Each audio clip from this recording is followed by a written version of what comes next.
अनंत अनंत भाव भेदथी भरेली भली अनंत अनंत नाय निक्षेपे व्याख्यानी छे।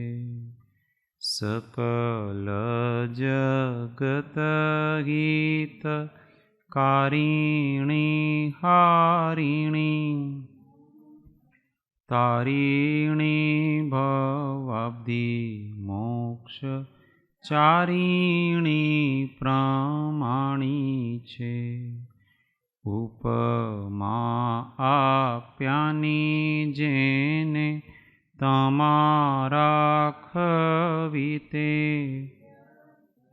आपवाथी निज मति मपाई में मानी छे।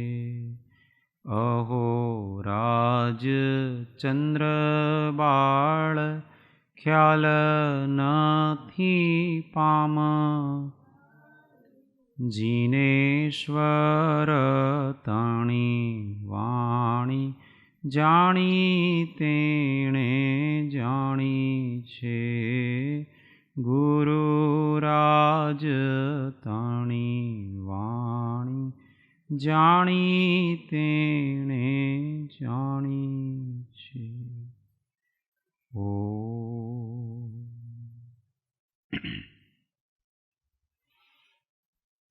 जय जिनेन्द्र, जय सद्गुरु। तत्व विचार में अनुभूतिना उद्गारो पुस्तक पृष्ठ संख्या 18 विचार नोंध 2। पृष्ठ संख्या 18 सम्यक दर्शन विना सम्यक ज्ञान सम्यक चारित्र संभवित नहीं अने आ शुद्ध रत्नत्रयना उग्र अभेद आश्रय वगर रागद्वेषनो संपूर्ण क्षय संभवतो नहीं अने रागद्वेष संपूर्ण क्षय न पामे तो मुक्ति केम पमाय। माटे सर्व मुमुक्षु जीवोए सरल अने सापेक्ष दृष्टिवाळा थवो। एटले अहींया पूर्वना अनुसंधानमां कहे छे कि ज्यां सुधी आ जीव सरल न थाय अने सापेक्ष दृष्टिवाळो न थाय त्यां सुधी वस्तुना यथार्थ स्वरूपने समझी न शके। जो समझी न शके तो समझ्या वगर जब तक ये जीव सापेक्ष दृष्टि वाला और सरल नहीं होगा तब तक वस्तु के यथार्थ स्वरूप को समझ नहीं पाएगा, और समझ नहीं पाएगा तो श्रद्धा नहीं कर पाएगा। श्रद्धा नहीं कर पाएगा तो वो जो समझ है वो भी मिथ्या है। इसलिए यहां कहा है कि सम्यक दर्शन बिना सम्यक ज्ञान सम्यक चरित्र संभव नहीं। सबसे पहले तो सही सही समझ चाहिए कि ये मैं कौन हूं और ये पर कौन है। समझ होने के बाद उसके ऊपर श्रद्धा चाहिए, विश्वास होना चाहिए। जब तक विश्वास नहीं होता है तब तक का वो ज्ञान है वो ज्ञान नहीं है, मात्र माहिती सूचना बोझ, विश्वास नहीं। झूठ बोलने से पाप का आश्रव होता है जिससे पाप कर्म बंधता है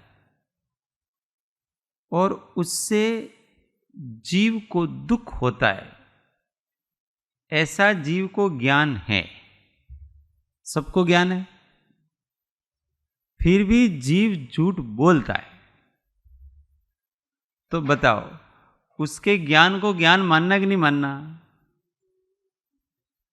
उसको ज्ञान तो है परंतु उसको श्रद्धा नहीं है, उस पर विश्वास नहीं है। उसको ऐसा विश्वास नहीं बैठ रहा है कि यार वास्तव में ही ऐसा है। मुझे प्रत्यक्ष में तो ऐसा लग रहा है कि अगर मैं यहाँ झूठ बोलूं तो मेरा काम निकल जाता है, मेरा काम निकल जाता है तो मुझे आनंद होता है। प्रत्यक्ष में तो सुख दिख रहा है और वहाँ ऐसा कर रहे हैं कि भाई झूठ बोलने से दुख होता है। तो ये बात कुछ बैठती नहीं, क्योंकि जीव को प्रत्यक्ष में जो अनुभव होता है उसी को वो सत्य मानता है। अगर बहुत गहराई से देखें तो प्रत्यक्ष में भी सुख नहीं है। झूठ बोल करके अगर अपना काम निकल रहा है तो क्या उस समय वो सुखी है? उस समय भी झूठ बोलने का अंदर जो शल्य है ना, उसके कारण से वो दुखी है, भयभीत है, डरा डरा सा है। चोर जब चोरी करने के लिए जाता है तो वो सुखी होता है कि दुखी होता है? हमेशा डरा डरा सा रहता है। अच्छा, चोरी करके आ जाता है, सफलता मिल जाती है उसको, इसके बाद वो सुखी होता है कि दुखी होता है? उसके बाद भी उसको वही चिंता है कि यार मैं चोरी तो करके आ गया, परंतु कहीं आजकल तो सब जगह सीसीटीवी कैमरे लगे होते हैं, कहीं मैं कैमरे में आ गया। दूसरी चीज, उसको चोरी का जो भी माल है, जो अब उसको कहां पर रखा जाए, अपने पास ही रखा जाए तो इसका कोई अर्थ नहीं, तो किसी को दिया जाए तो किसको दिया जाए? अगर किसी दुकान में जाएंगे और अगर उस चोरी के माल को देंगे तो भी पकड़े जा सकते हैं। इसलिए चोरी के सामान की सुरक्षा की भी चिंता, उसको इन्वेस्ट करने की भी चिंता, चिंता ही चिंता है। तो बोलो अब उसको सुख का मिल रहा है, परंतु जीव को विश्वास नहीं हो रहा है कि अगर मैं राग करूंगा तो मुझे दुख होगा, ऐसा उसको विश्वास नहीं है, इसलिए राग करता है। उसको ज्ञान तो है कि राग द्वेष है वो दुख के मूल हैं, ऐसे ज्ञान है कि नहीं? परंतु विश्वास नहीं बैठ रहा, यार राग करने से दुख कैसे होगा? अच्छी बात है ना, किसी से प्रेम करना अच्छी बात है कि नहीं? अच्छी बात है। अच्छी बात में दुख किस बात का? तो भाई किसी से प्रेम करना जगत की दृष्टि से अच्छी बात है, स्वभाव की दृष्टि से वो अपराध है। जीव का स्वभाव प्रेम करना है कि नहीं है? बताओ। हर चीज को आप स्वभाव की दृष्टि से तोला जाए, दूसरों से प्रेम करना, प्रेम रखना अथवा दूसरों से शत्रुता रखना, द्वेष करना, ये जीव का स्वभाव है कि नहीं? ये जीव का स्वभाव नहीं है। और जो स्वभाव नहीं है वो करेंगे तो हम दुखी होंगे। इतना पक्का जिन सिद्धांत है, अब इतना पता होने के बाद भी अगर छूटता नहीं है, इसका मतलब उसको श्रद्धा बराबर नहीं बैठ रही है, विश्वास नहीं हो रहा है। और विश्वास के बिना का ज्ञान वो ज्ञान नहीं है। इसलिए जब तक सम्यक दर्शन नहीं होता है तब तक का ज्ञान भी सम्यक ज्ञान नहीं होता है। और जब ज्ञान सम्यक नहीं हुआ तो फिर चारित्र भी नहीं आता, परिणति भी नहीं होती। और जब सम्यक दर्शन ज्ञान चारित्र तीनों नहीं है तो शुद्ध रत्नत्रयना उग्र अभेद आश्रय वगर राग द्वेषનો સંપૂર્ણ ક્ષય થવો સંભવ તો નથી। અને રાગ દ્વેષ સંપૂર્ણ ક્ષય ન પામે તો મુક્તિ કેમ પમાય? इसलिए क्या करना? માટે સર્વ મુમુક્ષુએ સરળ અને સાપેક્ષ દૃષ્ટિવાળા થવું યોગ્ય છે। वस्तु जैसी है वैसी समझना और राग द्वेष से मुक्त होना, ये अपना काम है। आगे कहते हैं। ओम। तारीख 1/4/1957। समयसार इत्यादि उत्तम अनुभव प्रदान ग्रंथों જ્ઞાનીને બંધ નથી એમ કહ્યું છે તે ભવ્ય જીવોએ બહુ સાવધાનીપૂર્વક સમજવા યોગ્ય છે. એ વાત સત્ય છે કે સમ્યક દર્શનનો પ્રભાવ જ એવો ઉચ્ચ કોટીનો છે કે તેથી ભેદ વિજ્ઞાનની પ્રાપ્તિ થતાં આ જીવ કર્તા ભોગતા થતો મટી જાય છે. એટલે કે તેની કર્તૃત્વ ભોક્તૃત્વની ભાવના નાશ પામે છે અને બંધ તો ભાવનાથી જ થાય છે. તેથી સમ્યક જ્ઞાનીને બંધ કયો નથી. અહીંયા જ્ઞાનીને જે બંધન નથી કયો તે એ પ્રકારે સમજવો કે સમ્યક જ્ઞાનીને પણ પૂર્વકર્મના ઉદયથી સંયોગ આદિ તથા વિકાર આદિ પરદ્રવ્ય પરભાવો સાથે સંબંધ હોય છે. પોતાની નબળાઈને લીધે અપ્રત્યાખ્યાનાવરણાદિ કર્મોદય હોતા પરભાવમાં ઉદાસીન ભાવે પરાધીન ભાવે જોડાય ત્યાં તેને બંધ નથી એમ અપેક્ષાએ કહ્યું છે. કારણ કે શ્રદ્ધામાં જ્ઞાનીને તે પરભાવો માન્ય નથી.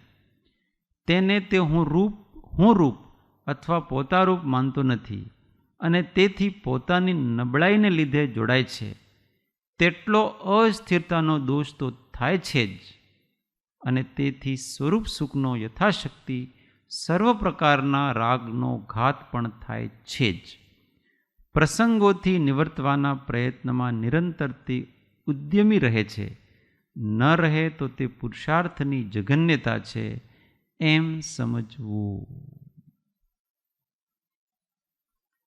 યથાર્થ દૃષ્ટિએ વિચારતા આ ઉપરથી એમ જ શ્રદ્ધવા યોગ્ય છે કે જ્ઞાની કદાપી નિરર્ગલપણે વર્તે જ નહીં. વસ્તુ સ્વરૂપને યથાર્થ જાણતો જ્ઞાની પરને પરભાવને છોડે અને સ્વનો સ્વભાવનો આશ્રય કરે. જ્યાં આ પ્રમાણે પ્રવૃત્તિ હોય ત્યાં સ્વચ્છંદપણું કદાપી સંભવિત જ નથી. જે સ્વચ્છંદપણે વર્તે છે તેમને પરમાર્થવાદીઓએ જ્ઞાની કયા જ નથી. ઇતિ ઓમ. આ બધું કહેવાનો ભાવ એમ છે, हाँ, ये सब कहने का भाव ऐसा है कि बड़े अध्यात्म ग्रंथ में शुद्ध निश्चय नय की अपेक्षा से ऐसा कहा गया है. क्या कहा गया है कि भाई ज्ञानी को बंध नहीं होता है. ज्ञानी के भोग भी निर्जरा के कारण हैं, ऐसा समयसार ग्रंथ में कहा है. ज्ञानी भोग करता है उससे भी उसको निर्जरा होती है, उससे उसको कर्म का बंध नहीं होता है, ऐसा कहा है. तो इसको सापेक्ष दृष्टि से समझना. अगर भोग करते समय भोग की भावना नहीं है, भोग की इच्छा नहीं है, तो फिर उस भोग का कोई फल नहीं, बंध नहीं. परंतु ऐसा तो होता नहीं है कि कोई भोग करे और भोग की इच्छा ना हो. ऐसा कोई भी भोग आज तक किसी ने किया है कि जिसकी इच्छा नहीं है फिर भी कर रहा है? ऐसा किसी ने किया? अच्छा. किसी ने भी आज तक भोजन इच्छा के बिना किया? किसी ने भी आज तक पानी इच्छा के बिना पिया? किसी ने भी आज तक अब्रह्म का सेवन इच्छा के बिना किया? किसी ने भी आज तक असत्य इच्छा के बिना बोला? कोई भी 5 इंद्रियों का विषय है, उसका सेवन इच्छा के बिना नहीं हो सकता. अब बोलो, जब इच्छा है तो फिर बंध कैसे नहीं है? फिर आचार्य महाराज कह रहे हैं कि फिर भी ज्ञानी को बंध नहीं है. तो इसको समझना कि इच्छाएं अनेक प्रकार की हैं. उसमें एक तो अभिप्राय की इच्छा है. दूसरी परिणाम है, अभिप्राय में तो इच्छा नहीं है। क्या इच्छा नहीं है? अभिप्राय में तो ऐसा है कि यार ये भोजन है वो आश्रव है। भोजन करना क्या है? आश्रव। पानी पीना आश्रव, झूठ बोलना आश्रव, ठंडी ठंडी हवा लेना आश्रव, गर्मी में गरम गरम हवा लेना आश्रव। क्योंकि इन सब से क्या होता है? राग द्वेष होता है तो आश्रव। ये करना नहीं चाहिए, ये गलत बात है, ऐसा अभिप्राय में उसके हेयपना है, परंतु रहा नहीं जाता है। पूर्व कर्म के संस्कारों का इस प्रकार से उदय होता है कि नहीं चाहते हुए भी उससे वो अंदर इच्छा पैदा होती है और उस इच्छा को संकुचित नहीं कर सकता है, इच्छा का निरोध नहीं कर सकता है। अंदर तो ऐसा है कि इस इच्छा का निरोध किया जाए, परंतु नहीं कर सकता है। जब उस इच्छा का निरोध नहीं कर सकता है, उस समय अभिप्राय में इच्छा न होते हुए भी बलात् उसके इच्छा रूप परिणाम होते हैं। और जब वो परिणाम इच्छा रूप जितने इसके हुए उतना बंध है, क्योंकि परिणाम से बंध हो रहा है। बंध किससे होता है? परिणामों से हो रहा है। आपके भाव जितने राग द्वेष के होंगे उतना उतना बंध है, और जितने राग द्वेष के नहीं होंगे उतना उतना बंध नहीं है।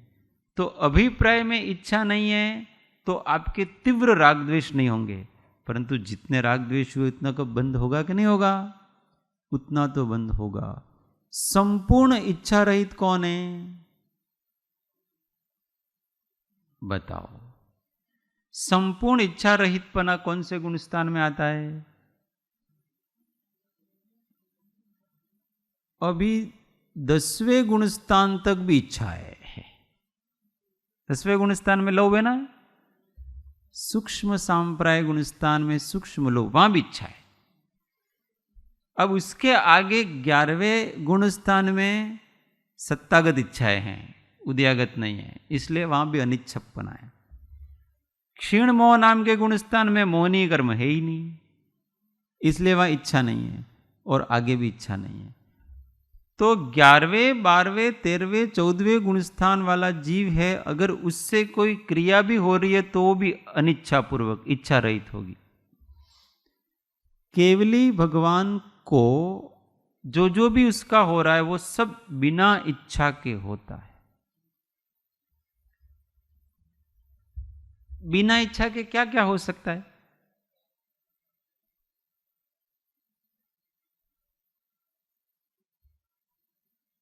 बिना इच्छा के देखो, घाती कर्मों के उदय रूप जो प्रवर्तन है वो बिना इच्छा के नहीं हो सकता। अघाती कर्म के उदय रूप प्रवर्तन है वो इच्छा के बिना हो सकता है।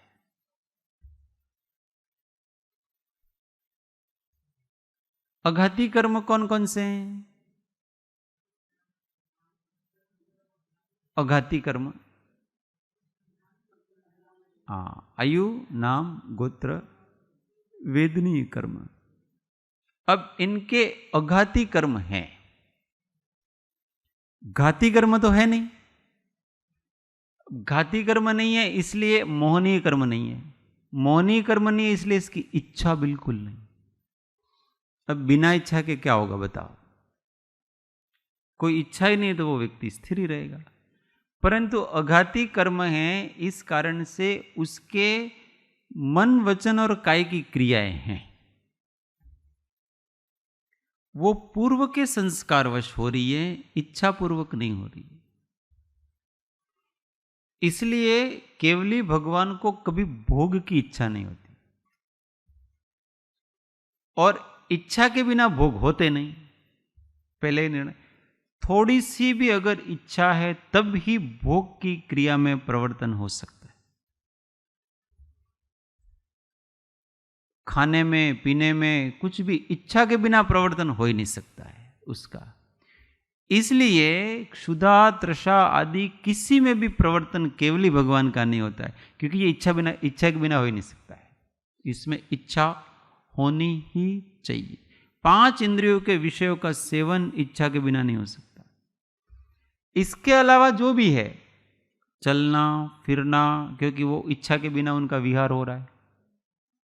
दिव्य ध्वनि खिर रही है, वो भी उसके इच्छा के बिना ऑटोमेटिक, वो तो बोलते ही नहीं है। श्री तीर्थंकर केवली भगवान हैं, वो मुंह से नहीं बोलते। उनकी दिव्य ध्वनि कैसे खिरती है? समस्त आत्म प्रदेशों से। होंठ तो हिलते ही नहीं है। बोलिया विणपण भारती रिद्धि जहां जयवंत, उनकी ऐसी रिद्धि है कि बोले भी नहीं वो भारती है। भारती का मतलब सरस्वती वचन, वो निकलते हैं बिना इच्छा के। वो तो तल्लीन है। किस में तल्लीन है? अपने स्वरूप में तल्लीन है। 7वें गुण स्थान से ही बुद्धिपूर्वक की कोई इच्छा नहीं होती। 10वें गुण स्थान तक अबुद्धिपूर्वक की इच्छा है, जहां तक कषाय। इसके बाद कोई कषाय नहीं है, इसलिए कोई इच्छा नहीं है जरा भी।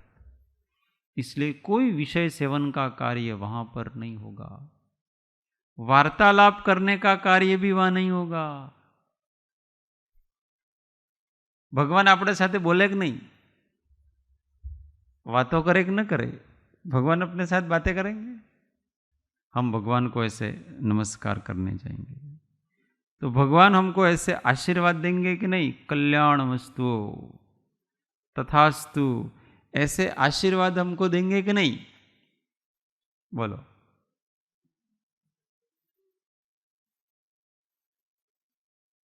રેખાબેન, આશીર્વાદ ભગવાન આપશે? નહીં આપે? શા માટે આપણે એટલું બધું કરવું? तो એમને खबर न पड़ती होगा कोई कि मैंने नमस्कार कराया। उनको पता तो पड़ता ही होगा कि ये मेरे को नमस्कार कर रहा है। अपने को कोई नमस्कार करे तो अपना कर्तव्य बनता है कि नहीं, उसको कुछ नहीं कुछ। तो भगवान का कोई कर्तव्य, भगवान नमस्कार करने वाले को जानते हैं, क्योंकि वो तो ज्ञान स्वभावी हो चुके हैं। परंतु उनको उनके प्रति कोई, सामने वाले के प्रति कोई अनुराग नहीं है। आशीर्वाद तभी दिया जाएगा जब सामने वाले के प्रति अनुराग हो। आशीर्वाद और श्राप, ये दोनों वस्तुएं राग द्वेष से ही संभवित है। अगर राग होगा तो आशीर्वाद दिया जाएगा, द्वेष होगा तो श्राप दिया जाएगा। और भगवान के पास न राग है ना द्वेष है। अब वो आशीर्वाद कैसे देंगे? हम नमस्कार करेंगे, हमारे भाव अच्छे होंगे, उनको कुछ पड़ी नहीं है आशीर्वाद देने की। हम प्रश्न पूछेंगे तो उनका जवाब भगवान देंगे कि नहीं? भगवान मारे जाणू छे। गौतम स्वामी ने महावीर भगवान से प्रश्न पूछे, भगवान ने जवाब दिया कि नहीं दिया? दिया ना। ये सारी द्वादशांगी तो इसी से तो है। परंतु वास्तविक दृष्टि से देखो, भगवान ने जवाब गौतम स्वामी को नहीं दिया है।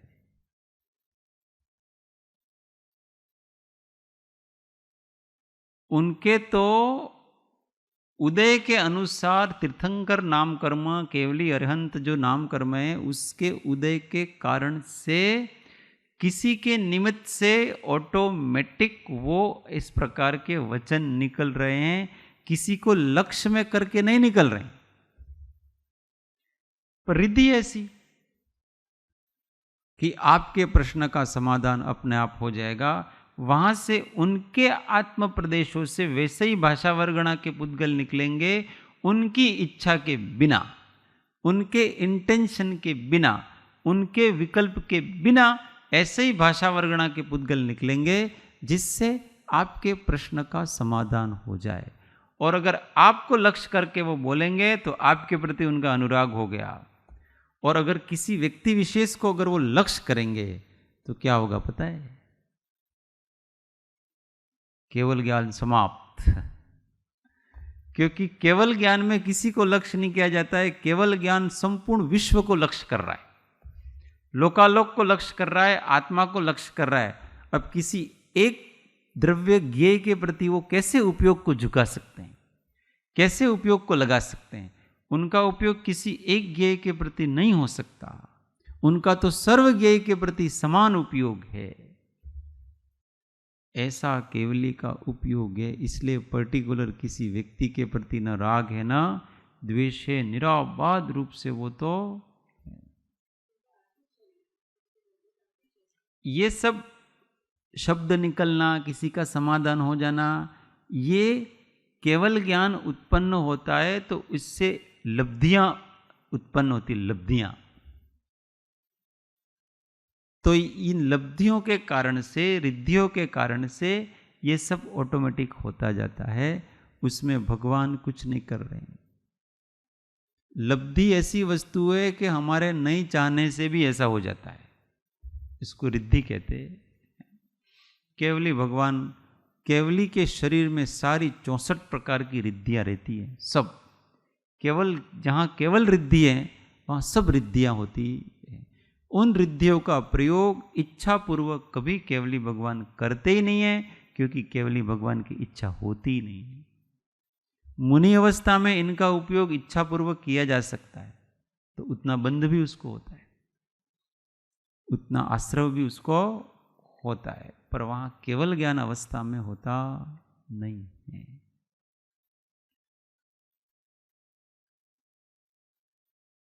इसलिए यहां कहा जा रहा है कि जहां थोड़ी सी भी अभिप्राय में इच्छा नहीं पर परिणामों में इच्छा है, वहां बंध है। और उतना बंध सबको होता है, इसलिए ज्ञानी भी स्वच्छंद रूप से प्रवर्तन नहीं कर सकता है। મને તો જ્ઞાન પ્રગટ થઈ ગયું છે એટલે હવે મારે તો જે ખાવું, જે પીવું, જે કરું ચાલશે, કેમ કે જ્ઞાનીને બંધ નથી, એમ ભગવાને કીધું છે સમયસાર। ऐसा नहीं है। सावधान, क्षण क्षण परिणामों से बंद हो रहा है, तो क्षण क्षण अपने को जागृत रहना पड़ता। बफम में रहवो नहीं, भ्रम में नहीं रहना चाहिए अपने। मुनि भी समय समय क्षण क्षण जागृत रहते हैं, अरे यार मेरे उपयोग में कहीं राग द्वेष तो नहीं। और हम 7-8 घंटे सोएंगे, कोई बात नहीं, सोते हैं उस समय कर्म बंद थोड़ी होता है कि नहीं होता है। तो कितना प्रमाद करेंगे, पता नहीं उपयोग कहाँ है, और बिना उपयोग के कुछ न कुछ करते रहते हैं, पता ही नहीं उस समय कि यार मैं कहाँ था, इस समय मैं कहाँ हूं। मैं का मतलब कौन? उपयोग। हूं आत्मा छू, ऐसा तो अपन जानते हैं, पर आत्मा क्या है वो नहीं जानते। कोई नहीं पूछे तुम्हें कौन छो, तो हूं आत्मा छू, पर ये आत्मा क्या है? मुख्य वस्तु ये नहीं है कि शब्द के द्वारा ऐसा जानना है कि मैं आत्मा हूं। मुख्य रूप से यह है कि आत्मभाव का लक्ष्य नहीं है। आत्मभाव का जो अनुभव करता है वो आत्मा को जानता है। और अगर आत्मभाव का लक्ष्य नहीं है तो हूं आत्मा छू, इसका क्या मतलब? वो भी एक मात्र शब्द है, शब्द के अतिरिक्त और कुछ भी नहीं। इसलिए बड़े गंभीर होकर के उपयोगमय जीवन जीने का प्रयत्न करें, क्षण क्षण जागृत रहें। ये मैं हाथ इधर से इधर हिलाता हूं तो अपने ज्ञान में होना चाहिए सब। अपने शरीर की प्रत्येक चेष्टा अपने ज्ञान में उपयोग में होनी चाहिए। अपने वचन की प्रत्येक चेष्टा हमारे उपयोग में होनी चाहिए। हमारे चिंतन की प्रत्येक चेष्टा, प्रत्येक विचार हमारे उपयोग में होने चाहिए। इन सबके प्रति बहुत जागृति होनी चाहिए। पर चल रहे हैं, पता नहीं शरीर कहाँ जा रहा है और हम कहाँ जा रहे हैं। एक एक पग हम रख रहे हैं तो हमारे ध्यान में होना चाहिए वो सब, कि मैं यहां पैर रख रहा हूं। एक एक वचन बोल रहे हैं तो वो पूरे हमारे आत्मा के कवरेज एरिया में होना चाहिए कि ये वचन मैंने बोला, बिना उपयोग के बोले ही जा रहे हैं। શું બોલ્યા તમે? કઈ खबर नहीं।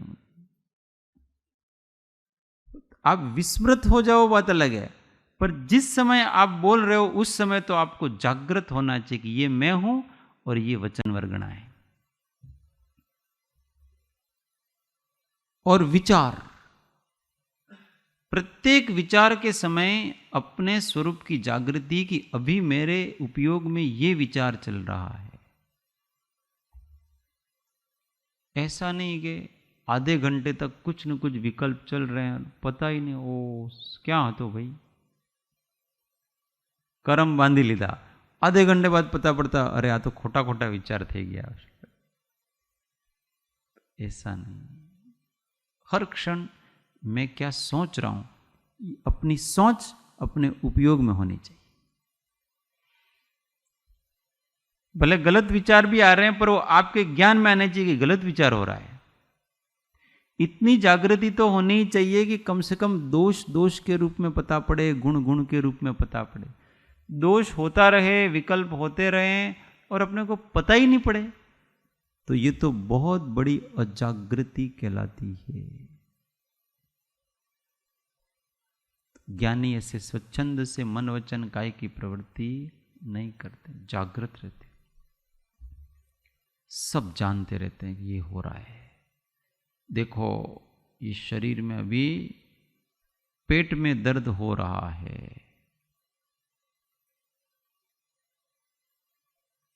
और मैं उसको बड़ी शांति से जान रहा हूं।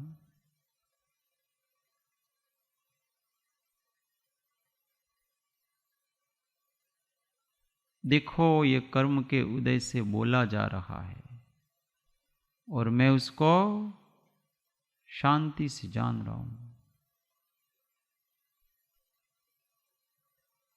उस जो साक्षीभूत तत्व है उसको हमेशा अलग अलग फील करने का प्रयत्न, ये पुरुषार्थ ज्ञानी महात्माओं का होता है हमेशा।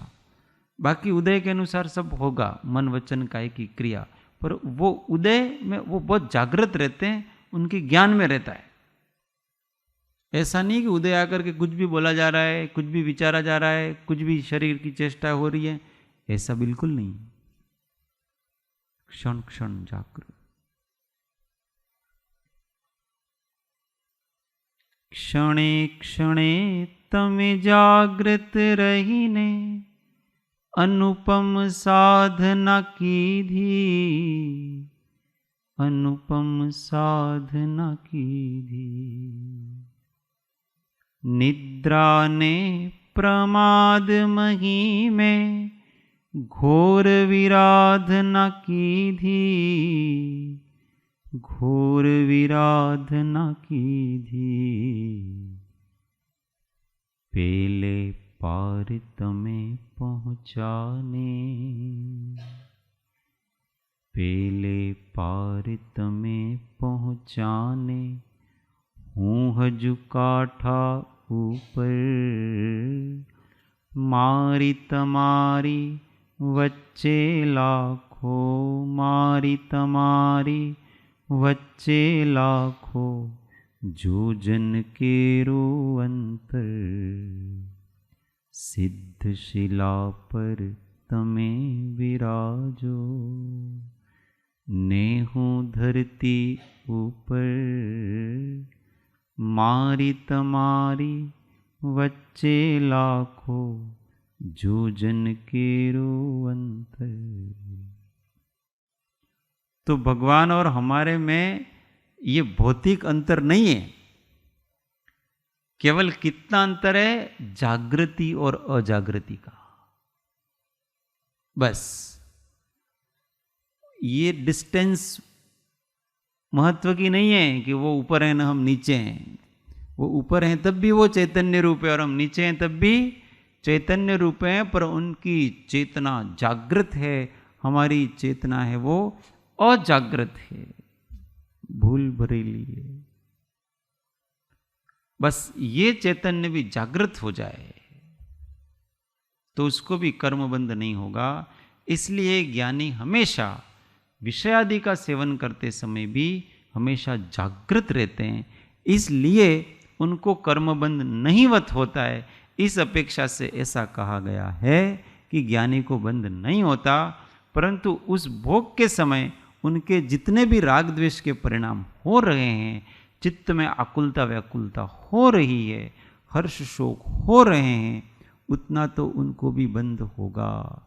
ऐसा अपेक्षा से शास्त्रों के अर्थ लेना चाहिए, नहीं तो बहुत बड़ा ब्लंडर मिस्टेक होती है और हम आश्रव बंद करते रहते हैं और मानते ऐसे रहते हैं कि हमको संवर निर्जरा हो रही है और हम तो मोक्ष मार्ग में बढ़ रहे हैं। भाई हम मोक्ष मार्ग में बढ़ रहे हैं, इसका मापदंड तो ये है कि हमको निरंतर शांत निराकुल आत्मा के आनंद की वृद्धि होती रहनी चाहिए, विकल्प कम होना चाहिए, निर्विकल्प दशा बढ़नी चाहिए,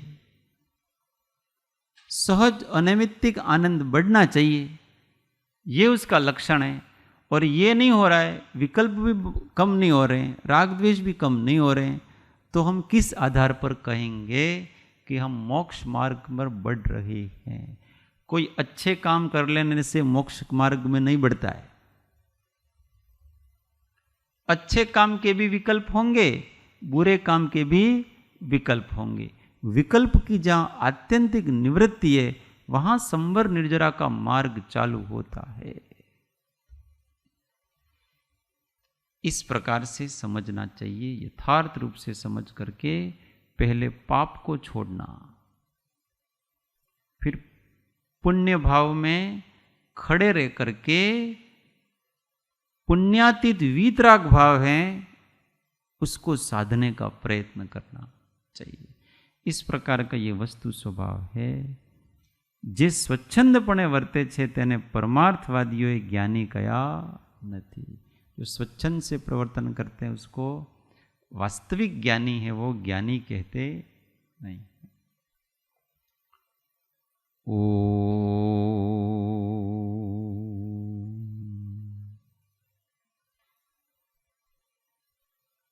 देह छता जेनी दशा वर्ते देहाती, ते ज्ञानी ना चरण मा हो वंदन अगणी। ते ज्ञानी ना चरण मा हो वंदन अगणी। बोलो महावीर स्वामी पंच परमेष्ठी परम कृपाळु सद्गुरु सब संतन की जय। शुद्ध आत्मदेव की जय। ओ